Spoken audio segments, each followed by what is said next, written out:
In this video, you can learn to add a new domain in GoDaddy. So let's start the video tutorial. Once we log into GoDaddy hosting account, we need to go to the My Products page.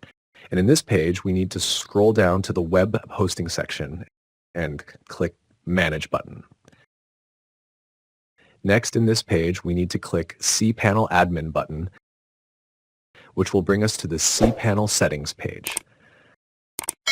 To add a new domain, we need to click and enter the Domains section.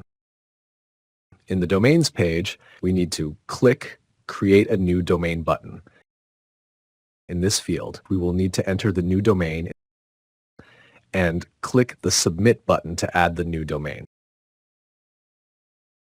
And done, the new domain has been added successfully in GoDaddy. The new domain can be found in the Domain page. Here, all the domains added in GoDaddy account can be seen here.